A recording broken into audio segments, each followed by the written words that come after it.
आपसे मिलकर एक अद्भुत आनंद की प्राप्ति मुझे होती है। मैं चाहता हूँ कि आप सब लोग अपने जीवन में अधिक से अधिक उन्नति करें और इस महाविद्यालय और मुमुक्षु आश्रम का नाम प्रसिद्ध को प्राप्त हो।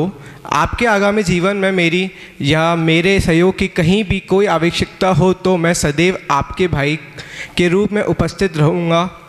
आप विदाउट फियर मुझसे संपर्क कर सकते हैं और आपकी उन्नति जीवन में शुभकामनाएं देता हुए मैं अपने स्पीच को विराम देता हूँ। जय जिनेंद्र। बहुत बहुत धन्यवाद।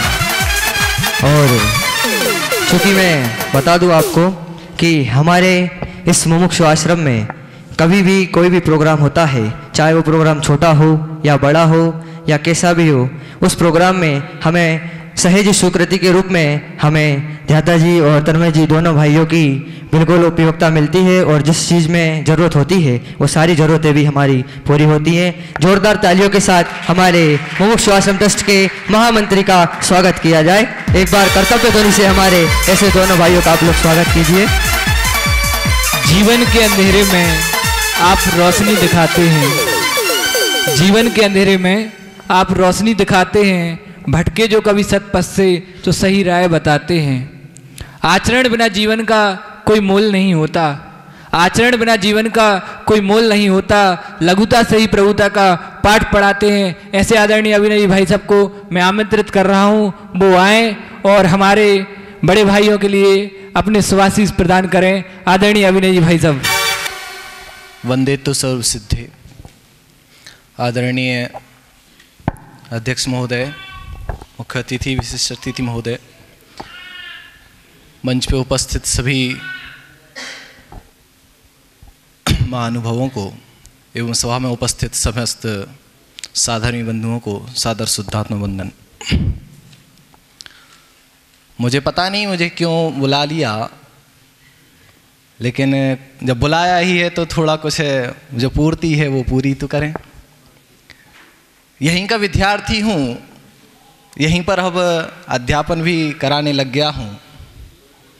थोड़े से अनुभव और भी मिले हैं मुझे। सबको तो शास्त्री 5 वर्ष की मिलती है, मुझे कुछ ज़्यादा ही मिली है। अभी भी मेरी शास्त्री चल ही रही है। ऐसा कहूँ तो अभी आचार कर रहा हूँ, लेकिन अभी शास्त्री लोग और मेरे अनुजों के साथ में रहता हूँ तो मेरा अभी भी यहाँ पर सीखने का काम चल ही रहा है। जीवन भर सीखना है। यही सब जो अब आगे अपने क्षेत्र में जा रहे हैं मेरे अनुज। कनिष्ठ पाठ्य में इनसे प्रारंभ हुआ था, 6 ढाला की कक्षा याद होगी। अब यहाँ से समय सारा आदि पढ़ करके आप लोग आगे जीवन कर रहे हैं। जीवन में आगम को जितना बल बनाना, उससे कई ज़्यादा गुना अपने आत्मविश्वास का बल बनाना, ये बहुत महत्वपूर्ण है। अपने स्वाध्याय में तो मैं आप लोगों को सब प्रेरणाएं और सब बातें कहता रहता ही हूँ। यहाँ पर बस इन 2 बातों पर बहुत मर्म से और बहुत गहराई से विचार करके जीवन में अपनाना कि जितना आगम का बल होगा वो आपका कुछ काम का नहीं है, उससे कई ज़्यादा गुना आपके अंदर आत्मविश्वास का बल होना जरूरी है। आत्मविश्वास का बल है तो आगम का बल भी आपका काम का है, सब कुछ आपका फिर काम का है। जीवन के क्षेत्र में आप बहुत उन्नति करें, बहुत आगे बढ़ें। कभी भी आपको कुछ भी प्रॉब्लम हो, कोई भी ज़रूरत हो, बेहिचक अपने बड़े को मुझे याद कर लेना। धन्यवाद। बहुत बहुत धन्यवाद देना चाहूँगा हमारे आदरणीय भाई साहब अभिनय जी को, जिन्होंने हमें सुभाषित वचन प्रदान किए। और वक्तव्य की श्रृंखला को आगे बढ़ाते हुए मैं आवाज़ देना चाहूँगा। कौन कहता है भैया आपसे हमारी विदाई होगी, कुछ पल बाद ही मिलन घड़ी आई होगी। शान से रहेंगे तब तक आपके दिल में हम, शान से रहेंगे तब तक आपके दिल में हम। कुछ तो जगह इतने दिन में हमने ज़रूर बनाई होगी, कुछ तो जगह इतने दिन में हमने ज़रूर बनाई होगी। मैं ऐसे हमारे संकल्प जी को आमंत्रित करना चाहूँगा कि वो आए और अपना वक्तव्य प्रस्तुत करें। जोरदार तालियों के साथ स्वागत करें। वंदितु सभ्य सिद्धे। आदरणीय अध्यक्ष महोदय, विशेष अतिथि, मुख्य अतिथि, मेरे छोटे बड़े भाइयों को सादर जय जनन। मैं ज़्यादा कुछ तो नहीं बोल पाऊँगा, लेकिन जो भी बोलूँगा, मैंने जो भी इस विद्यालय में 5 साल सीखा है मैं वो बताता हूँ। पहले तो मुझे शास्त्री नहीं करना था, लेकिन फिर भी मेरी संध्या मौसी, अंकुर भैया और धर्मेंद्र जी भाई साहब की प्रेरणा से मैंने फिर शास्त्री करी। मैं यहाँ पर एडमिशन हुआ मेरा। पहले मैं मंदिर भी नहीं जाता था, तो मेरी मम्मी बोलती थी पहले मंदिर जा फिर तो ये खाना दूंगी। तो मैं मंदिर जाता था, मंदिर से आता था तो अब बोलता था कि मम्मी अब खाना दो, मैं मंदिर से आ गया हूँ। तो मम्मी बोलती थी मुझे विश्वास नहीं होता कि तू मंदिर गया था। तो फिर मैं दूसरे दिन से मंदिर का जो चंदन होता है उसको लगा के जाता था। फिर बोलता था कि मम्मी देखो मैंने चंदन लगा के आया हूँ, मैंने मंदिर के दर्शन करे हैं। तो पहले मैं मंदिर भी नहीं जाता था, अब मेरा इतना पुण्य का उदय है कि मैं अब मंदिर में ही रह रहा हूँ। जिस प्रकार एक अनाथ बच्चे को माँ बाप की ज़रूरत होती है, तो उसे अगर वो कोई माँ बाप उसे गोद ले लेते हैं तो उसको अपने माँ बाप की कमी पूरी हो जाती है। ऐसे ही हमारे यहाँ पर प्रेम जी भाई साहब ने हमें गोद लिया है और इस जिनमाड़ी माँ की कमी को पूरा किया है। मैं क्या बताऊँ, यहाँ पर आके जो मैंने बड़े जनों का सम्मान, उनका आदर, ये सब कुछ करना सीखा है। मैं अगर यहाँ पर खड़ा हूँ तो एकमात्र धर्मेंद्र जी भाई साहब और अंकुर भैया की वजह से यहाँ पे खड़ा हूँ। मैं यहाँ पे एडमिशन लेने आया था तो मैं अपना नाम भी नहीं लिखता था। क्यों? अगर नाम लिख दूँगा तो अभी मेरा एडमिशन हो जाएगा। तो मैं नाम भी मेरा गलत लिखता था, कुछ बताते ही नहीं था। तो भी यहाँ पे मुझे धर्मेंद्र जी भाई साहब ने एडमिशन दिया कि वो नाम नहीं लिख रहा है। यहाँ पे मेरी संध्या मौसी ने बोला था कि वो इंटरव्यू नहीं देगा, तो धर्मेंद्र जी भाई साहब ने तो भी मुझे यहाँ पे एडमिशन दिया। और उनकी ही बदौलत है कि यहाँ पर मैं खड़े होके बोल रहा हूँ। मैं मतलब किसी से अभी भी डर रहा हूँ, अभी भी देह मेरा कँप रहा है, अभी भी नहीं बोल पा रहा हूँ, लेकिन तो भी मैं यहाँ पर खड़े होके बोल रहा हूँ। वो एकमात्र मेरे अंकुर भैया और धर्मेंद्र जी भाई साहब की वजह से। मैं ज़्यादा कुछ तो नहीं कहूँगा, सभी लोग ने तो बोल ही दिया है। इसी मंगल भावना से मेरी अपनी वाणी को विराम देता। हमारे बड़े भाई संकल्प जी का, जिन्होंने वास्तव में अपनी इस अध्ययन काल के खट्टे मीठे अनुभवों से हमें अवगत कराया।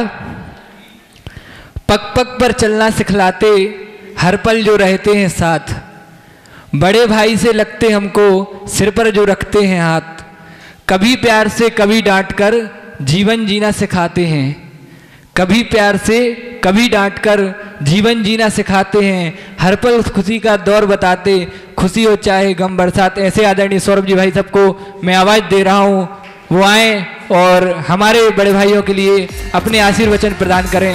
हमारे विद्यालय के अधीक्षक आदरणीय सौरभ जी भाई साहब। जय श्री ओम नमः सिद्धेभ्य।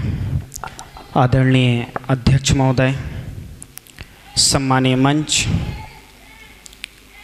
यहाँ पर उपस्थित समस्त साधर्मी बंधुओं और प्रिय विद्यार्थियों, वैसे तो मुझे जो बोलना रहता है मैं समय समय पर बोलता ही रहता हूँ और बोलना ही मेरा काम है। आज इस अवसर पर मैं अपने गुरुओं की बात को याद करता हूँ और मैं अपने गुरु की बात, जो हमारे गुरु ने हमें विदाई के समय पर कहा था, वही बात मैं आप लोगों से कहना चाहता हूँ कि हमेशा अपने आप के लिए कच्ची नहर के समान बनना चाहिए। जैसे कच्ची नहर पहले स्वयं पानी को पूरा सोखती है, उसके बाद फिर उसमें से पानी आगे बढ़ता है। उसी प्रकार से यहाँ पर जो आपने 5 साल अध्ययन किया है, वो ये सोचकर नहीं करना कि मैं बहुत अच्छा विद्वान बनूंगा, मैं बहुत अच्छा वक्ता बन जाऊंगा या बन गया हूँ। ये सोच के नहीं। जो जिनवाणी का अध्ययन कर रहे हैं, किया है और इन फ्यूचर करेंगे, तो पहले हमारा स्वयं का कल्याण हो, इस भावना पूर्वक अध्ययन करना चाहिए। बाद में फिर हमें उपदेश देने की बात जो है वो बाद में आए, तो ऐसे अपने आप के लिए कच्ची नहर के समान होना चाहिए। पक्की नहर बनेगी तो उसकी क्या हानि है? पक्की नहर बन गए तो स्वयं कुछ ग्रहण नहीं करेंगे, सीधा उसमें से जैसे पानी बहता जाता है वैसे ही बजाएंगे और वैसा ही हमारा ज्ञान होगा।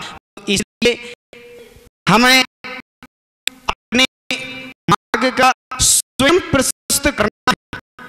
हम अपने जीवन के अब इन क्षणों पर, इस समय पर हैं कि अब यहाँ से आप निकल रहे हैं, तो जो भी निर्णय करना है हमें अपने आप का स्वयं को सोच समझकर निर्णय करना है और किसी भी समय जो है कोई भी समय बर्बाद नहीं करना है, अपने समय का सदुपयोग करना है और अपने जीवन को उन्नत करना है, इसी भावना से। बहुत बहुत धन्यवाद आदरणीय भाई साहब को। और इसी क्रम में मैं हमारे बड़े भाइयों के रूप में और अंतिम वक्तव्य के लिए आमंत्रित करना चाहूँगा। उससे पूर्व 2 पंक्तियों के माध्यम से मैं उनको आमंत्रित करूँगा। होठों पर एक मुस्कान ही काफ़ी है, दिल में एक अरमान ही काफ़ी है।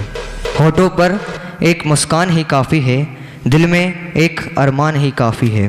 कुछ नहीं चाहिए हमें आपसे, कुछ नहीं चाहिए हमें आपसे, आप याद करते रहना हमें, ये एहसान ही काफ़ी है, ये एहसान ही काफ़ी है। ऐसे में हमारे सचिन जी को आमंत्रित करना चाहूँगा, वो आए और अपना वक्तव्य प्रस्तुत करें। ओम नमः सिद्धिभ्यः। आदरणीय अध्यक्ष महोदय, मुख्य अतिथि, विशिष्ट अतिथि एवं समस्त गुरुजनों एवं समस्त आधर्मियों को सादर जय जिनेंद्र। क्या कहूँ या ना कहूँ कुछ कह नहीं पाता, क्या लिखूँ या ना लिखूं कुछ लिख नहीं पाता। आप सब ने तो यहाँ आकर कुछ पाया कुछ खोया है, आप सब ने यहाँ आकर कुछ पाया कुछ खोया है, लेकिन मैंने यहाँ आकर पाया ही पाया है, पाया ही पाया है। जब मैंने 10th क्लास पास की थी तो मेरे सारे दोस्त मैथ लेने जा रहे थे, कॉमर्स ले रहे थे, बोल रहे थे इंजीनियर बनेंगे। तो वो मुझसे ही बोल रहे थे कि तुम्हारे मैथ में 84 नंबर आए हैं, तो तुम शास्त्री बनने के लिए क्यों जा रहे हो? जब हम तुम्हारे सामने इंजीनियर बन के आएंगे और तुम शास्त्री बन के आओगे, तब तो हमारे सामने कैसे लगोगे? तो मैंने कुछ नहीं कहा कि मैंने मन में सोचा सही बात है कि सामने इंजीनियर होगा और हम होंगे तो क्या होगा उसमें। लेकिन जब मेरा यहाँ एडमिशन हो गया और मैंने आज 5 साल पढ़ाई कर ली है, तो आज जब वो मुझे मिलते हैं तो वो स्वयं मुझसे कहते हैं, मुझे कुछ कहने की ज़रूरत नहीं पड़ी, वो स्वयं मुझसे आकर कहते हैं असली पढ़ाई तो हमने नहीं तुमने की है। क्यों? क्योंकि तुम धर्म का उपदेश देते हो, सभी के लिए पढ़ाते हो, तो तुम मंच पे बैठते हो, सभी इंजीनियर आदि सब नीचे बैठ के आपका उपदेश सुनते हैं। यहाँ आकर मुझे पूरा परिवार मिला, तो परिवार के लिए मैं कुछ पंक्तियाँ कहना चाहूँगा। सोच तो आपकी होगी, सोच तो आपकी होगी, पर आवाज़ देंगे हम। ख्वाब तो आपने देखा, मगर आगाज़ देंगे हम। विदाई पर मेरी ओर से उपहार इतना है, विदाई पर मेरी ओर से उपहार इतना है, इरादे आपके होंगे, मगर परवाज़ देंगे हम, मगर परवाज़ देंगे हम। सर्वप्रथम मैं बोलना चाहूँगा अपने गुरु प्रेम जी के बारे में कि उन्होंने यह संस्था खोली और आज हम सब यहाँ ज्ञान की शिक्षा प्राप्त कर रहे हैं। उनसे मैंने सीखा कि सत्य न्याय पर सदा चलो, सत्य न्याय पर चलना और जीवन संघर्ष से लड़ना मैंने उनसे सीखा है। इसके बाद आदरणीय रतन जी भाई साहब, वो जब घूमने के लिए साथ में जाते थे तो वो हमेशा कहते हैं, सचिन यदि कोई कार्य कर रहे हो तो उस कार्य को उसी में मन लगा कर करो, तब तो पुण्य प्रगति बनेगी, नहीं तो वो कार्य तो करना ही पड़ेगा। उल्टा क्या होगा, पाप पुण्य प्रगति ना बनकर पाप प्रगति बनेगी। इसलिए सदा उसी कार्य में मन लगाकर करो। इसके बाद आदरणीय धर्मेंद्र जी भाई साहब कहते हैं कि जब सेना युद्ध के क्षेत्र में लड़ने के लिए जाती है तो वह सेना युद्ध में अपनी जान की बाजी भी लगा देती है। क्यों लगा देती है? क्योंकि वह जानती है कि युद्ध में कोई उपविजेता नहीं होता, सदा ही विजेता होता है या परास्त होता है। ऐसे ही भाई साहब कहते हैं कि यदि आगे बढ़ना है तो हमेशा कुछ ऐसा कार्य करो सबसे हटके हो, हमेशा फर्स्ट नंबर पे आओ, ऐसा। और इसके बाद सौरभ जी भाई साहब तो हमारे भाई की तरह रहे। वह कहते हैं लीक पर सब चलते हैं, लीक छोड़ के चलो लेकिन भटको नहीं, उसका ख्याल रखो कि मुझे कहाँ जाना है। इसके बाद अभिनय जी भाई साहब अंधकार में रोशनी के समान हम सबके समझाते रहे। इसके बाद मैं याद करना चाहूँगा सबसे बड़ा उपकार जिनका है ऐसे पूज्य गुरुदेव श्री। आज उन्हीं के कारण से सभी जगह धर्म की प्रभावना हो रही है, धर्म संस्थाएं खोली जा रही हैं।